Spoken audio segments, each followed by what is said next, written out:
ഇന്ത്യയിലെ ഭാഷാ പ്രശ്നം, ഭാഷാ സ്നേഹം, പ്രത്യേകിച്ച് റീജിയണൽ ലാംഗ്വേജിലുള്ള സ്നേഹം, ആ ഇഷ്യൂ എന്ന് പറയുന്നത് നമ്മൾ പ്രതീക്ഷിച്ച് ആൻറ്റിസിപ്പേറ്റ് ചെയ്യുന്നതിനൊക്കെ അപ്പുറത്തോട്ട് പോയി.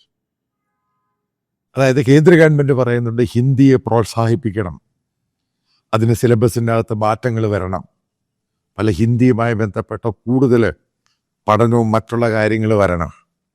അപ്പം അതിൻ്റെ പേരിൽ നിങ്ങൾക്കറിയാം തമിഴ്നാട് ഗവൺമെൻറ്റിൽ ഭരിക്കുന്ന അവരുമായിട്ടുള്ള ഇഷ്യൂ, അതിനെ കയറി പിടിച്ച് അണ്ണാമലൈ, അതിനുശേഷം അയാളെ ആ പോസ്റ്റിൽ നിന്ന് മാറ്റുന്നു. BJP-യിലുള്ള പല നേതാക്കളും വീണ്ടും ആ പാർട്ടി, അതിൻ്റെ പേരിൽ ആ പാർട്ടി വിട്ടുപോകുന്നു. പിന്നീട് നിങ്ങൾക്ക് കർണാടക, കാരണം ഇപ്പോഴത്തെ ഒരു കോൺട്രവേഴ്സി എറപ്റ്റഡ് ആയത് കമലഹാസൻ എന്ന് പറഞ്ഞ നടൻ. അപ്പം അയാൾ പറയുന്ന ചില കാര്യങ്ങളാണ്. അതായത് അദ്ദേഹം പറയുന്നത് കന്നഡ ഭാഷയുടെ അത് വന്നത് തമിഴിൽ നിന്നാണ്. അനാവശ്യമായ പ്രസ്താവന മനസ്സിലാക്കുക. ഈ സൗത്ത് ഇന്ത്യയിൽ ഈ പറയുന്ന ഭാഷയുമായി ബന്ധപ്പെട്ട ബഹളങ്ങളൊക്കെ ഉണ്ടാകുമ്പോഴും ഇതിനകത്ത് ഏറ്റവും കൂടുതൽ ന്യൂട്രലായിട്ടും പ്രശ്നങ്ങളില്ലാത്ത ഒരേ ഒരു സ്റ്റേറ്റ് കേരളമാണ്. മലയാളികൾ, അവർക്ക് ഈ പറയുന്ന പോലെ പ്രശ്നങ്ങളൊന്നുമില്ല. അതിൻ്റെ ഏറ്റവും തമാശയായ സംഭവം നിങ്ങൾ നോക്കുക. ഇപ്പോൾ കർണാടകയിൽ അവർ പറയുന്ന ബോർഡുകളെല്ലാം കന്നഡ ഭാഷയിലായിരിക്കണം. അവർക്കും ഹിന്ദി ഇഷ്ടമല്ല. അതുകൊണ്ടാണ് ഇവിടുത്തെ മെട്രോ പോലും മെട്രോ ആക്കിയത്. അവർക്ക് ഹിന്ദി ബോർഡ് താല്പര്യമില്ല, അവർക്ക് കന്നഡ ബോർഡ്, പക്ഷേ ഇംഗ്ലീഷ് ബോർഡ് കുഴപ്പമില്ല. തമിഴ്നാട്ടിലും അങ്ങനെ അവർക്ക് ഹിന്ദിയോട് മാത്രമാണ് പ്രശ്നം, ഇംഗ്ലീഷിനോട് പ്രശ്നമില്ല. ഇതാണ് ഞാൻ നേരത്തെ പറഞ്ഞത്.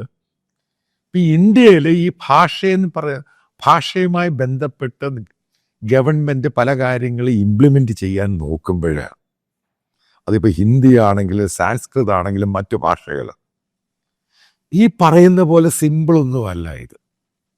ഈ ഭാഷയുടെ പേരിൽ പണ്ട് തമിഴ്നാട്ടിലുണ്ടായതിൻ്റെ പേരിൽ ദ്രാവിഡിയൻ പാർട്ടികൾ ഇത്രയും ശക്തമാകി അന്നൊരു സന്ദർഭത്തിൽ ഇന്ത്യയിൽ നിന്ന് വിട്ടുപോകണമെന്ന് വരെ പറഞ്ഞ കൂട്ടരുണ്ട്. ഇപ്പൊ കന്നഡയാണെങ്കിലും അവർ ഈ കന്നഡ ഭാഷയുമായിട്ട് പിടിച്ചു. അവിടുത്തെ BJP ലീഡേഴ്സ്, അതായത് കർണാടകയിലെ BJP ലീഡേഴ്സ്, അവർ ശക്തമായി കന്നഡ ഭാഷ ആൾക്കാരാണ്. അവിടെ ഭരിക്കുന്നവരാണെങ്കിലും ഭരിക്കാത്തവരാണെങ്കിലും എല്ലാവർക്കും. കാരണം ഇവരുടെ ലൈഫ് ലൈൻ്റെ പാർട്ടാണ് ഭാഷ എന്ന് പറയുന്നത്.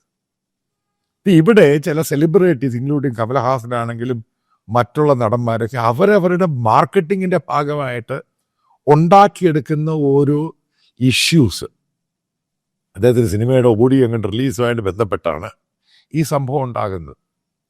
ഇപ്പം ഇത് എത്രമാത്രമാണ് ഡീപ്പായിട്ട് പോകുന്നത് മനസ്സിലാക്കണം. ചെറിയ ഇഷ്യൂ അല്ല ഇത്.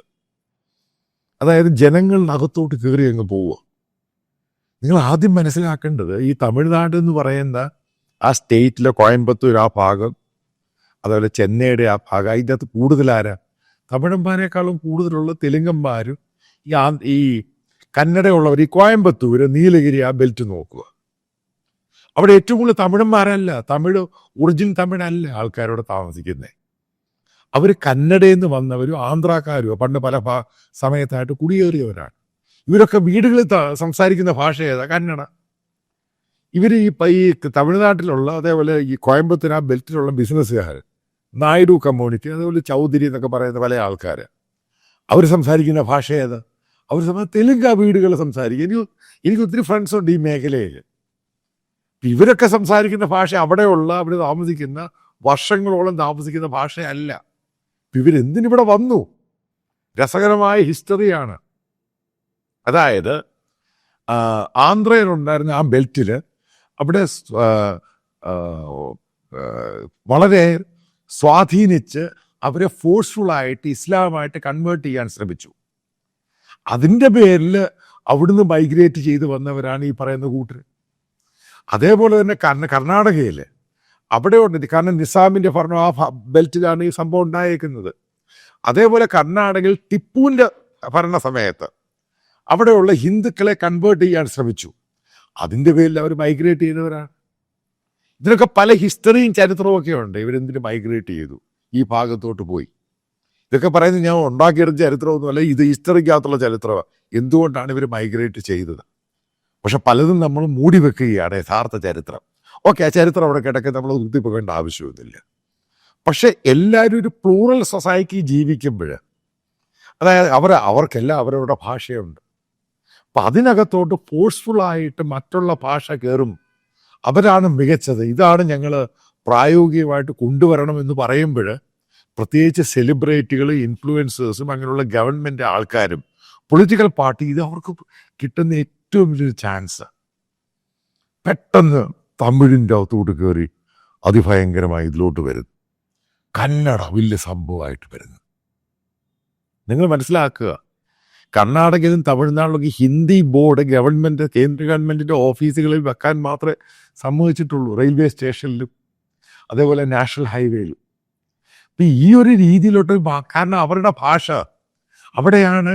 കേന്ദ്ര സർക്കാരും ഈ പല കാര്യങ്ങളും ഈ പറയുന്ന പോലെ അത്ര സിമ്പിളല്ല ഇത്. ഇവർ ഹിന്ദി നിങ്ങൾ പല സിലബസിൽ കൂടെ അവിടെ അടിച്ചേൽപ്പിക്കാൻ ശ്രമിക്കുമ്പോൾ ആ വാക്ക് തന്നെ ഉപയോഗിക്കും. കാരണം ആ വാക്ക് തന്നെ അവിടുത്തെ പൊളിറ്റിക്കൽ പാർട്ടി ഉപയോഗിച്ച്, BJP ഉപയോഗിച്ച് ആ വാക്ക്, അവിടെ DMK ഉപയോഗിച്ച്, ADMK, എല്ലാ പൊളിറ്റീഷ്യൻസ് ഈ വാക്ക് തന്നെ ഉപയോഗിക്കുന്ന അടിച്ചേൽപ്പിക്കാൻ ശ്രമിക്കുന്നു. ഇങ്ങനെ വന്നു കഴിയുമ്പോൾ അവിടെ ഇഷ്യൂ ഉണ്ടാകും. അത് വലിയ പ്രശ്നമായത്. അപ്പം അതുകൊണ്ട് ഈ പറയുന്ന ഭാഷയുമായി ബന്ധപ്പെട്ട എല്ലാ ഇഷ്യൂവിൽ നിന്നും ഗവൺമെൻറ്റുകൾ മാറി നിൽക്കാൻ ശ്രമിക്കുക. അതേപോലെ സെലിബ്രിറ്റീസ്, അവരെന്തെങ്കിലും മോശമായ ഈ സെൻസിറ്റീവായ ഇഷ്യൂവിനെ പറ്റി എന്തെങ്കിലും പറഞ്ഞു കഴിഞ്ഞാൽ അത് വലിയ സ്ഫോടനമാണ് ഉണ്ടാകുന്നത്.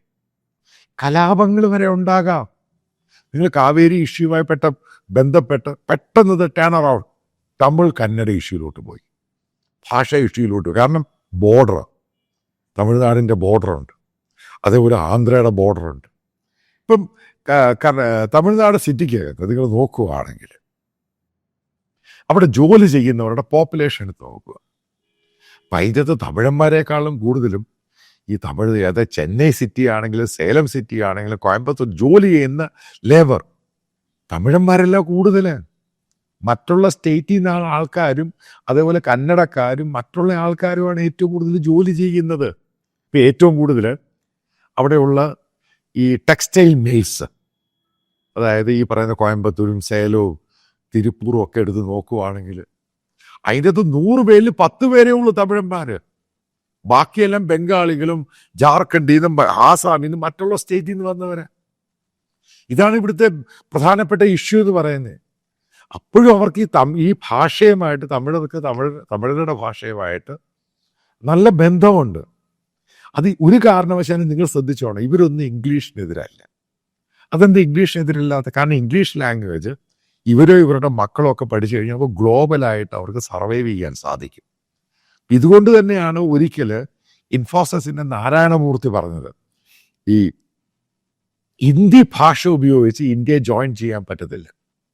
അദ്ദേഹം പറയും ഭയങ്കര ഒരു ക്ലാസ് അഡ്വൈസാണ്, ഹിന്ദി ഭാഷ ഉപയോഗിച്ച് ഇന്ത്യയെ ജോയിൻ ചെയ്യാൻ പറ്റത്തില്ല. കറക്റ്റാണ്.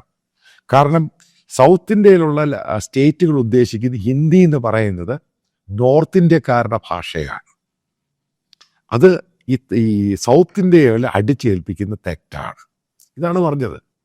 അന്ന് മുഴുവൻ തള്ളിക്കളഞ്ഞത്. എന്നിട്ട് പറഞ്ഞൊരു സംഭവമുണ്ട്, സ്കൂൾ തലം മുതൽ ഇംഗ്ലീഷ് ഭാഷയിലാണ് കൂടുതൽ പ്രാവീണ്യം കൊടുക്കേണ്ടത്. ഇത് വന്നു കഴിഞ്ഞാൽ മാത്രമേ ഇന്ത്യക്ക് ഒറ്റയ്ക്ക് നിൽക്കാൻ സാധിക്കൂ. അക്യുറേറ്റ് സംഭവമാണ്. കാരണം ഇന്ത്യയുടെ ഡെവലപ്മെൻറ്റിന് ഇംഗ്ലീഷ് ഭാഷ ആവശ്യം. സത്യമാണ്. കാരണം ഇപ്പോൾ ഹിന്ദി ഭാഷ പഠിച്ചിട്ട് ഇന്ത്യയിലല്ലാതെ ലോകത്ത്, ഇനി തമിഴ്നാട്ടിൽ പോയി ഹിന്ദി ഭാഷ പഠിച്ചിട്ട് എന്തും ചെയ്യാൻ പറ്റും? കർണാടക സിറ്റിക്കകത്ത് കിടക്കും, കുറച്ചങ്ങോട്ട് മാറിയിട്ട് എന്തും ചെയ്യാൻ പറ്റും. അപ്പോൾ ആന്ധ്രയിലും കുറച്ച് ഇതിനേക്കാളും കൂടുതലായിട്ട് ഹിന്ദി സംസാരിക്കുന്നവരുണ്ട്. പക്ഷെ അവിടെയും കൂടുതൽ ചെയ്യാൻ പറ്റും. ഇതെല്ലാം ക്വസ്റ്റ്യനാണ് ഇവിടെ. അതേപോലെ ബംഗാളിൽ നിങ്ങൾക്ക് ഇഷ്യൂ അറിയാം, ഭാഷയുമായിട്ടുള്ള ഇഷ്യൂ. ബംഗാളി ഭാഷ അത് അടിച്ചേൽപ്പിക്കാൻ ഡാർജിലിങ്ങിലും ഈ പറയുന്ന നേപ്പാളീസ് കൂടുതലുള്ളിടത്ത് മമതാ ഗവൺമെൻറ് ശ്രമിക്കുന്നു. പിന്നുണ്ടായ ഇഷ്യൂ അറിയോ? എത്ര പേരാണ് കൊല്ലപ്പെട്ടത്? പിന്നെ ഗൂർഖാലാൻഡ് ഇഷ്യൂയിലോട്ട് മാറുക. അതായത് ഇന്ത്യയിൽ ഭാഷ അടിച്ചേൽപ്പിക്കുന്നത് ഒരു കാരണവശാലും നടക്കുന്ന കാര്യമല്ല. അത് ഏത് രീതിയിൽ ചിന്തിച്ചാൽ, അത് ഹിന്ദി ഭാഷയാണെങ്കിൽ പോലും, ഈ പറയുന്ന ഇപ്പം നോർത്ത് ഈസ്റ്റ് ആണെങ്കിലും, അതായത് ഈസ്റ്റേൺ ഇന്ത്യ, അത് ബംഗാളാണെങ്കിലും മറ്റു പല ഭാഷയിലും അവരത് അക്സെപ്റ്റ് ചെയ്യത്തില്ല.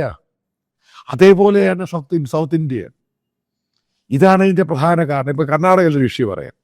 ഇവിടുത്തെ ഒരു ബാങ്കിൽ മാനേജറായിട്ടൊരു സ്ത്രീ വരുന്നു. അവർ നോർത്ത് ഇന്ത്യയിൽ വന്ന് ഒരു ക്ലയൻ്റായിട്ടൊരു സ്ത്രീ പോകുന്നു, കർണാടകക്കാരി. അവർ പോയിട്ട് അവരോട് കന്നഡയിൽ സംസാരിക്കുന്നു, അവർ ഹിന്ദിയിൽ ഇംഗ്ലീഷിൽ സംസാരിക്കുന്നു. അതാരോ വീഡിയോയിലൊക്കെ അത് ഭയങ്കര ഇഷ്യൂ ആയിട്ടങ്ങ് മാറി. ഇതാണ് ഇതിൻ്റെ പ്രധാന പ്രശ്നം. കാരണം സോഷ്യൽ മീഡിയയിലൊക്കെ ഇത് വലിയ ഇഷ്യൂ ആയിട്ടങ്ങ് മാറുക. പെട്ടെന്ന് കന്നഡ വികാരം തിളയ്ക്കുന്നു, പെട്ടെന്ന് തമിഴ് വികാരം തിളയ്ക്കുന്നു, പെട്ടെന്ന് ബംഗാളി വികാരം തിളയ്ക്കുന്നു. അതായത് മണ്ണിൻ്റെ മക്കൾ എന്നുള്ള വികാരം കയറി അങ്ങ് തിളയ്ക്കുക. ഇത് ഇന്ത്യയുടെ ഫ്യൂച്ചറിനെ ഭയങ്കരമായിട്ട് ബാധിക്കും. ഇത് ചെറിയ ഇഷ്യൂ ഒന്നുമല്ല. ഇതുമായിട്ട് ബന്ധപ്പെട്ട് നാരായണമൂർത്തി പറഞ്ഞത് തന്നെയാണ് അക്യുറേറ്റ്. അതായത് നമ്മുടെ ഒരു കോമൺ ഭാഷ എന്ന് പറഞ്ഞാൽ നമുക്ക് ഹിന്ദി തന്നെ ഒന്നാം സ്ഥാനത്ത് നിർത്താം. പക്ഷേ എഡ്യൂക്കേഷൻ ലാംഗ്വേജ് എന്ന് പറയുന്നത് ഇംഗ്ലീഷ് ഭാഷയിലോട്ട് പോകാൻ ഇന്ത്യയിലുള്ള ആർക്കും മടിയില്ല. അത് സത്യമാണ്. ഒരു ഹിന്ദിക്കാരന് ഇംഗ്ലീഷ് പഠിക്കാൻ താല്പര്യമോ, പക്ഷെ അവനോട് തമിഴ് പഠിക്കാനോ മറ്റുള്ള ഭാഷ പഠിക്കാനോ താല്പര്യമില്ല. കാരണം അവനറിയാം, പഠിക്കുന്നവനും അവൻ്റെ രക്ഷിതാക്കൾക്കും ആ നാട്ടിലുള്ളവർക്കും അറിയാം, ഇംഗ്ലീഷ് ഭാഷ കൈകാര്യം ചെയ്ത് അവന് ഗ്ലോബലൈസ്ഡ് ചെയ്യാൻ പറ്റും. പക്ഷെ മറ്റുള്ള റീജിയണൽ ഭാഷ ചെയ്തു കഴിഞ്ഞാൽ ആ റീജിയൻ്റെ അത് മാത്രമേ പറ്റുകയുള്ളൂ. ഇവിടെയാണ് ഗവൺമെൻറ് ഒരു പോളിസിയുടെ ആവശ്യത്തിലോട്ട് പോകേണ്ടത്. കാരണം ഓരോ ദിവസവും നിങ്ങൾ നോക്കുവാണെങ്കിൽ മീഡിയയിലാണെങ്കിലും സോഷ്യൽ മീഡിയയിലാണെങ്കിലും മെയിൻ സ്ട്രീം മീഡിയയിൽ ഒരു വലിയ വാർത്തയായിട്ടങ്ങ് വരിക. എത്രയോ മാസമായിരുന്നു ഈ സിലബസുമായി ബന്ധപ്പെട്ട് ഹിന്ദി തമിഴ്നാടോ ഇഷ്യൂ ഉണ്ടായത്. ഇതിനകത്ത് അൾട്ടിമേറ്റ് എന്തുവാ ഉണ്ടായത്? അവിടെ ബേസിക്കലി അതിനെ തുടർന്ന് BJP തന്നെ ഔട്ടായി പോകുന്ന ഗതികേടുണ്ടായി. അണ്ണാമലയുടെ സ്ഥാനം തെറിക്കുന്ന ആ ഇഷ്യൂവിൽ നിന്നാണ് ഒറിജിനേറ്റ് ചെയ്യുന്നത്. അപ്പോൾ ഒരു കാര്യം വ്യക്തമാണ്, മണ്ണിൻ്റെ മക്കൾ എന്നുള്ള വാദത്തിനകത്ത് ഏറ്റവും പ്രധാനപ്പെട്ടതെന്ന് പറയുന്നത് ഭാഷയാണ്. ഇതേപോലെ കർണാടക കൊണ്ടുവന്ന മറ്റൊരു ഗവൺമെൻറ് ഓർഡർ പെട്ടെന്ന് അവർ മാറ്റുകയും ചെയ്തു. അത് IT ഇൻഡസ്ട്രിയിൽ 50% ജോലി കന്നഡക്കാർക്ക് കൊടുക്കണം. IT ഇൻഡസ്ട്രി ഭയങ്കര ഷോക്കായിപ്പോയി. കാരണം സ്റ്റാർട്ടപ്പും ഒക്കെ എന്നുള്ള ഒരു വലിയ സിറ്റിയാണ് ബാംഗ്ലൂർ. എന്തുകൊണ്ടാണ് ഷോക്കായത്? കാരണം പ്രാക്ടിക്കലിയും ചെയ്യാൻ പറ്റാത്തൊരു കാര്യം. ഇതേപോലെ ഇപ്പോൾ കർണാടക ചെയ്ത് കഴിഞ്ഞാൽ ഇത് തന്നെയാണ് പിന്നെ തമിഴ്നാടും ചെയ്യാൻ പോകുന്നത്. ഇത് തന്നെ പിന്നെ മഹാരാഷ്ട്രയും ചെയ്യും. ഇതൊക്കെ പണ്ട് ശിവസേന ഉണ്ടായിരുന്നപ്പോൾ കൊണ്ടുവന്ന ഇഷ്യൂവാണ്. ഇത് പിന്നെ ഗുജറാത്തിലും പോകും, ഇത് മറ്റ് പലയിടത്തും പോകും. അപ്പോൾ ആലോചിച്ച് നോക്കുക, ഇപ്പോൾ കർണാടകയിൽ ഇതേപോലെ 50% ജോലി കൊടുക്കണം എല്ലായിടത്തും. IT ആണെങ്കിലും നടക്കുന്ന കാര്യമാണ്. It's not possible. പക്ഷേ ഇവിടെ ഭരിക്കുന്ന പൊളിറ്റിക്കൽ പാർട്ടിക്ക് ഇറസ്പോൺസിബിൾ സ്റ്റേറ്റ്മെൻറ്റ് ഇതേപോലുള്ള ഓർഡറും കൊണ്ടുവരും. എന്തിനാ? പൊളിറ്റിക്കൽ വോട്ട് ബാങ്കും അവരുടെ സപ്പോർട്ടിന് വേണ്ടി. ഇവിടെയാണ് വളരെ സെൻസിറ്റീവ് ഇഷ്യൂവിനെ ഗവൺമെൻറ് എങ്ങനെ സമീപിക്കണം. അതായത് ഒരു കാരണവശാലും ഈ പറയുന്ന സെലിബ്രിറ്റികളാണ് എല്ലാവർക്കും കർശനമായ താക്കീത് കൊടുക്കണം. അവരുടെ മാർക്കറ്റിംഗ് പർപ്പസിന് ഓരോ വിവാദങ്ങളുണ്ടാക്കി, അതായത് കലാപത്തിലോട്ട് പോകുന്നവർ ഇഷ്യൂ ആണ്. ഇതൊക്കെ ഉണ്ടായിട്ടുണ്ട് ഇന്ത്യയിൽ ഭാഷയുമായി ബന്ധപ്പെട്ട്. അപ്പോൾ അതൊരു കാരണവശാലും ഗവൺമെൻറ് അനുവദിക്കരുത്. സെലിബ്രിറ്റി ആണെങ്കിലും ഗവൺമെൻറ് ആണെങ്കിലും സ്റ്റേറ്റ് ഗവൺമെൻറ് ആണെങ്കിലും ഇവർക്ക് കർശനമായ നിർദ്ദേശം അതിനകത്ത് കൊടുക്കണം. ഒരു കാരണവശാലും കേന്ദ്ര ഗവൺമെൻറ് ഒരു ഭാഷയെ, ഹിന്ദി ആണെങ്കിൽ ഒരു ഭാഷയെ അടിച്ചേൽപ്പിക്കാനും ശ്രമിക്കരുത്. അവർക്ക് ഹിന്ദി ഭാഷ പഠിപ്പിക്കുക ഏറ്റവും നല്ലതെന്ന് വെച്ചാൽ ഹിന്ദി സിനിമയാണ്. കൂടുതൽ ഹിന്ദി സിനിമ ഗവൺമെൻറ് സബ്സിഡി റേറ്റിൽ ഇതങ്ങ് കാണിച്ചാൽ മതി. ഇത് ഗ്രാജുവൽ പ്രോസസ്സിൽ നടക്കും. ഇത് തന്നെയാണ് ബംഗാൾ ഇഷ്യൂ. ബംഗാളിൽ ഇതേപോലെ നേപ്പാളി കമ്മ്യൂണിറ്റിക്കിടയ്ക്ക് ബംഗാളി ഭാഷ കൊണ്ടുവരാൻ ശ്രമിച്ചു. അന്നത്തെ ബംഗാളിലുള്ള പല ലീഡേഴ്സും പറഞ്ഞു, ഒരു കാരണവശാലും ഈ ഒരു പോക്ക് ശരിയല്ല, നടക്കുന്ന കാര്യമല്ല. കാരണം നേപ്പാളി കമ്മ്യൂണിറ്റി അവർക്ക് നേപ്പാളി ഭാഷയാണ് താല്പര്യം. ഇവർക്കെല്ലാം ബംഗാളി അറിയാം. അതാണ് തമാശ. നിങ്ങൾ ഡാർജിലിംഗിൽ പോവുകയാണെങ്കിൽ സിലിഗുഡി പോവുകയാണെങ്കിൽ ആ സിക്കിം ആ ഭാഗത്തൊക്കെ പോയി ഇവർക്കൊക്കെ ബംഗാളി അറിയാം, പക്ഷെ അവർ സംസാരിക്കത്തില്ല. ഫ്രഞ്ചുകാരൻ എല്ലാവർക്കും ഒരുപ്പെട്ടവർ ഇംഗ്ലീഷ് അറിയാം, പക്ഷെ അവർ ഇംഗ്ലീഷ് സംസാരിക്കത്തില്ല. എന്താ എഡ്യൂക്കേറ്റഡ് അതല്ല എൻ്റെ കാരണം. ഇതൊക്കെ ആ രാജ്യത്തെ ആ ഭാഷയോടുള്ള അവരുടെ സ്നേഹവും പ്രേമവും ഒക്കെ വേണമെങ്കിൽ പറയാം. പക്ഷെ ഭാഷ എന്ന് പറയുന്നത് മനുഷ്യൻ കമ്മ്യൂണിക്കേറ്റ് ചെയ്യുന്നതാണ് എന്നതിലുപരി ഈ കൂടുതൽ മണ്ണിൻ്റെ മക്കൾ വാദത്തിലോട്ട് പോകുമ്പോഴാണ് ഇത് കൺട്രോൾ ചെയ്യാൻ പറ്റത്തില്ല. ഇത് വളരെ സീരിയസ് ഇഷ്യൂ ആണ്. കാരണം അൺസർട്ടനിറ്റി, അതായത് ഇൻവെസ്റ്റേഴ്സിനാണെങ്കിലും പല ആൾക്കാർക്കും ഭയമായി തുടങ്ങി. ഇപ്പോൾ ബാംഗ്ലൂരിലെ ടെക്കീസ് വലിയ ഇഷ്യൂ ആക്കി പറഞ്ഞു. പക്ഷെ ഈ തമിഴ്നാട്ടിൽ അങ്ങനെ ഇഷ്യൂ അവിടുത്തെ പറയുന്നില്ല. നിങ്ങൾക്ക് ഇഷ്ടമുള്ള ഭാഷ, പക്ഷേ ഹിന്ദി അടിച്ചേൽപ്പിക്കരുത്. ഇതാണ് അവരുടെ ഡിമാൻഡ്. അതായത് മനസ്സിലാക്കുക, വരാനുള്ള സമയങ്ങളിലൊക്കെ പൊളിറ്റിക്കൽ പാർട്ടി ഇത് വലിയ രീതിയിൽ ഉപയോഗിക്കാനുള്ള പോസിബിൾ ചാൻസസ് ഉണ്ട്. കാരണം ഇതൊരു വീണ് കിട്ടിയ സംഭവം. കാരണം പ്രത്യേകിച്ച് മറ്റുള്ള കാര്യങ്ങളൊന്നും ചെയ്യാനും ഇതെടുത്ത് ഉപയോഗിക്കുക. അപ്പം അതിൻ്റെ പുറകെ നടക്കാനും പ്രശ്നം ഉണ്ടാക്കാനും വേറൊരു കൂട്ടരുണ്ട് ഭാഷാസ്നേഹികൾ. അപ്പോൾ ഇത് ഗവൺമെൻറ് വളരെ കർശനമായ രീതിയിലാണ് നേരിടേണ്ടത്.